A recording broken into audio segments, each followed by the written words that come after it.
and welcome to Cruiserilla Travels. I'm between cruises right now. You have seen my last video of going on the Carnival Vista, and then my next cruise is at the end of the month, so not too long from now. But in the meantime, I thought I would do a video on 13 things I would like to tell new first-time cruisers. And if you're not a first-time cruiser, it won't hurt my feelings if you don't watch it, I promise. But if you do, and you hear mine and you know something that's to add to it, put it down in the comments for people who might read them.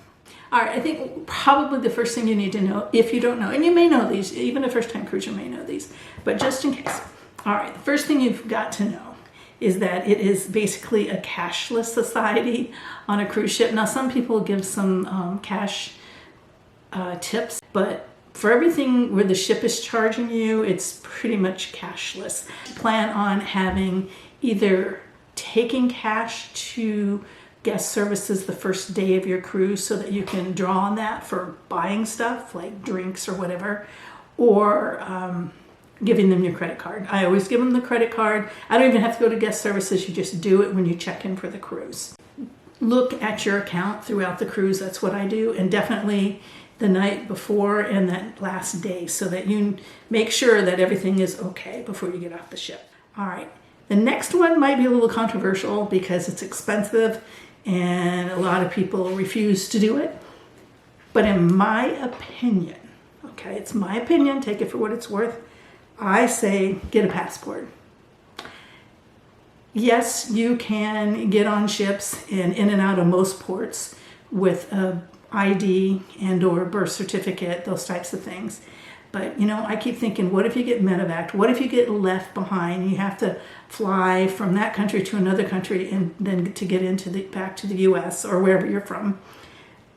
I think if you're going to do any traveling at all, maybe more than one piece of travel, my suggestion is get a passport. Easy, much easier. And again, if you get stranded somewhere, I think it would be helpful. So in that same note on talking about evacs or having to fly home, medical care and evacuations are expensive. I mean, they can be really expensive. So because of that, you might want to consider insurance if you don't have it. I have a yearly travel insurance, and there's travel insurance that will cover medical and evacuations, or if you get stuck somewhere and you can't get back on the ship and they leave and then you have to pay to go somewhere. Some of them will cover cancellations if at the last minute you have to cancel, or you know, somebody in your family passes away, God forbid, while you're on the ship, then you want to get out and you don't want to have to ride out the rest of the cruise. It's not going to be a vacation for you. So just make sure whatever one you get, whatever insurance policy you get, covers the things you want to cover. All right, so the next one, and I have said this because I've done other things about things I wish I knew or whatever, but I want to update these every once in a while. And I will say this one every single time, and that is to keep a carry-off bag. Probably not as big a deal anymore as it was when we went on it wasn't our first cruise. We cruised in 1993, but it was our first cruise in the 2000s when we really started cruising. In 2015, we were on a Princess cruise. And when you went to dinner that night, you had to give up your suitcases that night. Now, it seems like now it's later. It's like after 8, before midnight, 10 o'clock, you know, just, it doesn't seem as strict as it was on that Princess cruise. But we found ourselves using the liner out of a garbage can because we didn't have everything, you know, we didn't have the carry-on bag we had wouldn't hold our last dinner clothing, our pajamas, our toiletries, jewelry, medications. It just wasn't quite enough room in the one little bag we had carried on. What I do now is sometimes Jerry always has his carry-on bag, and then which is just a Samsonite over-the-shoulder soft thing. It's not like anything on wheels or anything hard case. And then I have some sort of, usually a Vera Bradley bag. I have a couple of those, or even just one bag that I bought in a port that might say Aruba on it or something. But I use that for carry-on. I use that for the beach bag while we're there. If we go into port and go to a beach or something, or if I'm going to go shopping in port, I might want to use it to throw stuff in. And then I use that for carry-off, and that has always worked. And close to that fact, Jerry wanted me, I was reading this to him, and he wanted me to add that you might throw a couple of plastic bags from home, like big Ziploc bags, you know, or the big size, or the gallon size or something, in case anything's wet or dirty or smelly or sandy that you don't want to pollute your suitcase. And he's right. And we always have those in ours. I don't even think about packing them. We never take them out. So one thing that I've mentioned that other people say to me, oh, they don't think that's a big deal. But there are places, specifically places in the Caribbean that we've been to a couple times, that you are not supposed to wear camouflage. Camouflage in some countries is only for the military. It would be the equivalent of us, you know, dressing up like a police officer, impersonating a police officer. And they will, when you try to get into port sometime, the port person may stop you and send you back to the ship. Or when you get out in the general population, then a police officer may stop you and send you back to the ship. Don't take camo, especially to the Southern Caribbean. Good morning, Editor Vicki here, working on this video, and I discovered I left out that point on clothing, and I talked about the camo, but also if you're going to some places, especially Europe, I think is where you really run into it more, is you may need to have your shoulders covered or even your hair covered in order to go into certain places, certain like churches and things. So that is a cultural thing, and you just need to look into that when you book a cruise in the places that you're going, if there's some cultural things, norms that you should follow. Okay, so dress up nice. Now, again, this is one that the information I tell you now is a little different than how it was in 2015, and it's changing. It's just getting more casual and more casual. But in general, cruises usually have a dress up night. And if it's 5 nights or more, there's almost always one. But they're not really, they don't have to be, you don't have to dress as formal as you should. I don't have to wear a ball gown. Jerry doesn't have to wear a suit and tie.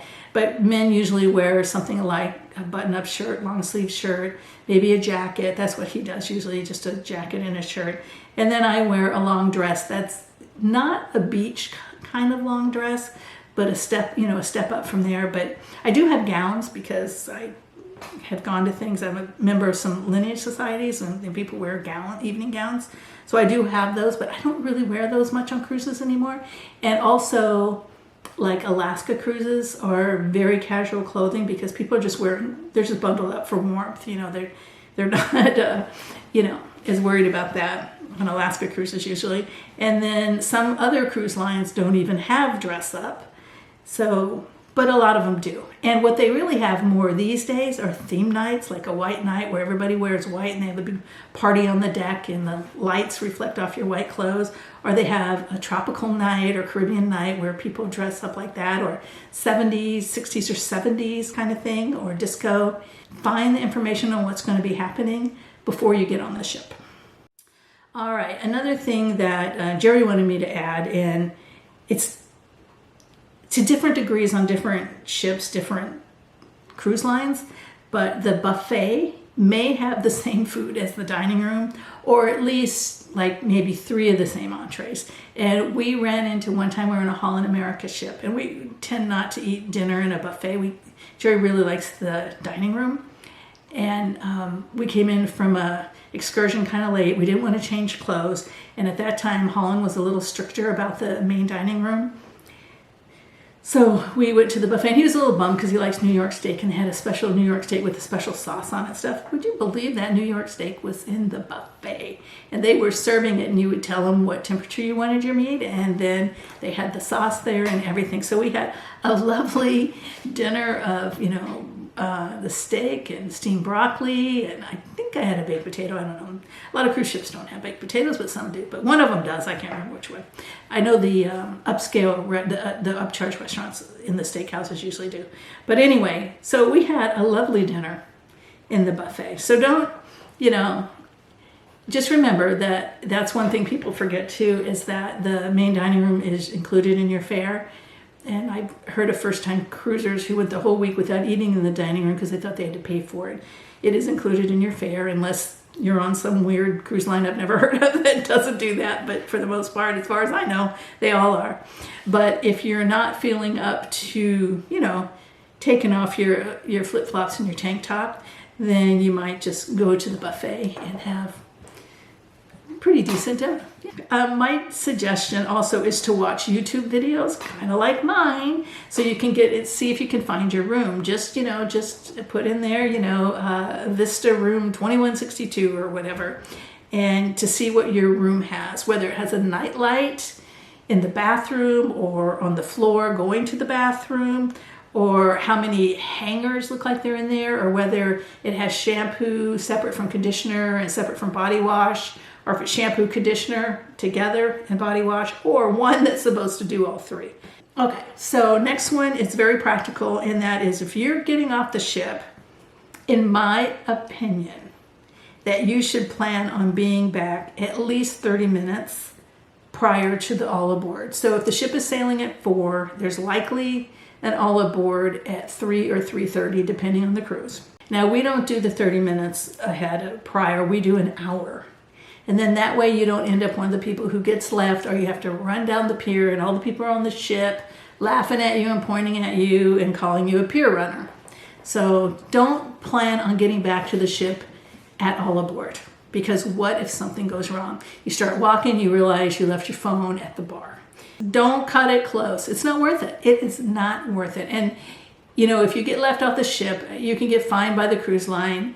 They're not going to wait for you. They'll wait a little bit as they're getting everybody, because especially if they have an excursion that they've sponsored that's late. Yeah, if you're on a cruise sponsored excursion, they're going to wait for you if that excursion is delayed for a certain amount of time. They may eventually leave, but then they'll take care of getting you to the next location. But if you get left on your own, like someone I know happened to, you're either going to go home or you're going to fly to the next stop and try to get on. But anyway, don't do it. It's not worth it. Cruises have a lot of walking. I never realized how much walking. So you want to make sure that you have the right footwear and clothing for that sort of thing. Not only are you walking all over the ship all the time, and especially if it's a big ship, but when you get in port, you're going to walk. If you go on excursions, there's probably a walk. If there's beaches, you might be walking.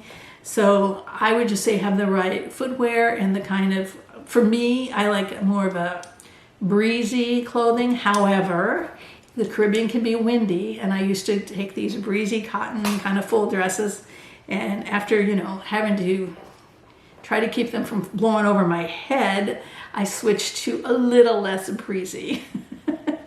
But like cottons and rayons, and the cottony rayons, and what's that other fabric? Linen, things like that. I'm not a big linen fan because of the way it wrinkles, but you want something that's breathable. Hubby wanted you to know that typically the gyms or the spa area, but usually gym areas, usually have a sauna and a steam room that are likely free. Not always, but even if you don't go work out, that's just usually where they're located. Somewhere, the spas and gyms are often kind of near each other, so these are somewhere around in that area. I did go in one for the women on one ship. I don't know if it was a Celebrity Constellation, but it was right off the adults only area, pool area, and that's before you get into the spa, I think. But anyway, there's often sauna and steam rooms. There's only been on one ship, he said, that we've been on that he hasn't seen one, because he likes that sort of thing. And also there's lockers supplied if you go use the gym for your stuff. And he hasn't ever had to pay for that either. And then the last one, just to make it round up to lucky 13, I just want to say, people say, well, what cruise line should you cruise a lot? What cruise line should I go on? Or what ship should I go on? I'm going to tell you, and hubby and I talked about this at length. And here's our statement. Each cruise line has its own vibe. It's not necessarily better than another, but it's different than another. So Holland may be a little bit more old school, like traditional ocean liner, calm, all about music, not so much about water slides and flow riders. where Carnival may be a big party ship with lots going on around the pool deck. And what's the other? Royal Caribbean may be, like a water park on the ocean, that kind of thing, amusement park, water park on the ocean. They're all different. And then I will add that on top of each cruise line being different, the ships within the cruise line can be different, obviously, because just the way they're the infrastructure. Some might be built with a roller coaster, and some will not have anything like that because they're the older, smaller ships.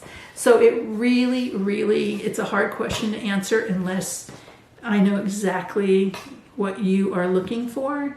And again, I'm going to put you back to YouTube, because if you're trying to decide, watch some videos that say ship tours. And I don't think any of mine do, because I usually don't do a stop to finish ship tour. Because I do daily vlog kind of things, I pick up parts of the ship each day, and I usually never get the whole ship even very often, but I have.